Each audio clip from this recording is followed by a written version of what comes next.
3টি করে ওয়ানডে ও টি-20 ম্যাচের সিরিজ খেলতে চলতি বছরের আগস্টে বাংলাদেশ সফরে আসার কথা রয়েছে ভারতের। ক্রিকেট প্রেমীরা মুখিয়ে আছেন এই দুই দলের লড়াই দেখতে। তবে আসন্ন এই সিরিজকে ঘিরে অনিশ্চয়তার কালো মেঘ যেন কোনোভাবেই কাটছে না।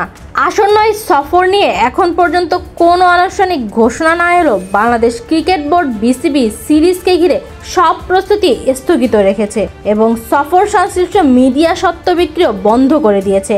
ভারতের সঙ্গে সাম্প্রতিক কূটনৈতিক সম্পর্কের অবনতি সফর বাতিলের অন্যতম কারণ বলে মনে করা হচ্ছে।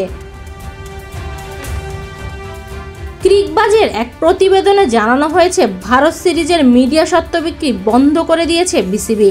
মিডিয়া স্বত্ব বিক্রির কারিগরি নিলাম আগামী 7 জুলাই এবং আর্থিক নিলাম বৃহস্পতিবার 10 জুলাই অনুষ্ঠিত হওয়ার কথা ছিল।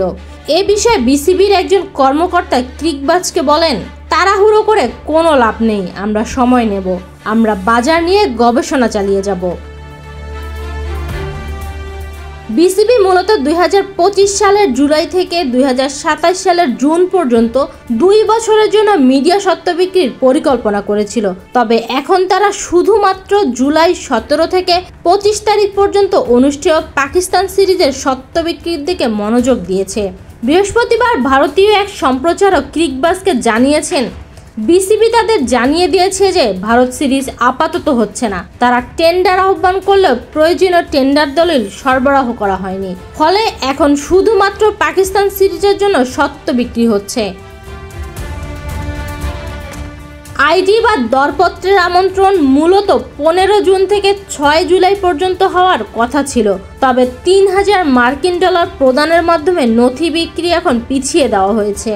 বিসিবির পক্ষ থেকে জানানো হয়েছে, বিসিসিআই সফরের নির্দিষ্ট তারিখ দিতে পারেনি এবং তারা জানিয়েছে আগস্ট মাসে সফর করা তাদের জন্য কঠিন হবে। বিসিসিআই এখনও আনুষ্ঠানিকভাবে কিছু জানায়নি।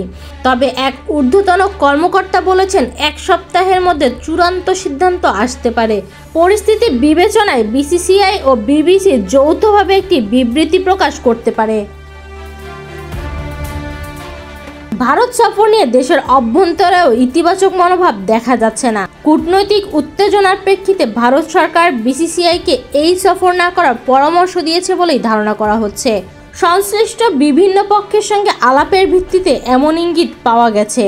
অন্যদিকে বৃহস্পতিবার জানা গেছে, ভারতের কেন্দ্রীয় সরকার পাকিস্তান হকি দলকে রাজগীর বিহারে অনুষ্ঠিতব্য এশিয়া কাপে অংশগ্রহণের অনুমতি দিয়েছে। এটি 29 আগস্ট থেকে 7 সেপ্টেম্বর পর্যন্ত অনুষ্ঠিত হবে।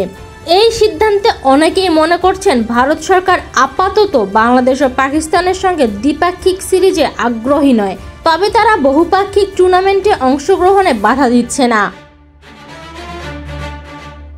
বাংলাদেশের বর্তমান চক্রে মে 2027 পর্যন্ত মোট 49টি আন্তর্জাতিক হোম ম্যাচ রয়েছে। এর মধ্যে 8টি টেস্ট, 20টি ওয়ানডে ও 21টি টি-20। এখন সব চোখ বিসিসিআই ও বিসিবির আনুষ্ঠানিক ঘোষণার দিকে। সফরটি আদৌ স্থগিত হচ্ছে নাকি ভবিষ্যতের কোনো সময়সূচিতে তা পুনর্নির্ধারিত হবে, সে বিষয়ে সিদ্ধান্তের অপেক্ষায় রয়েছে দুই দেশের ক্রিকেট প্রেমীরা। নিবেদিতা বিনতে ওয়াদুদ, বিডি ক্রিক টাইম।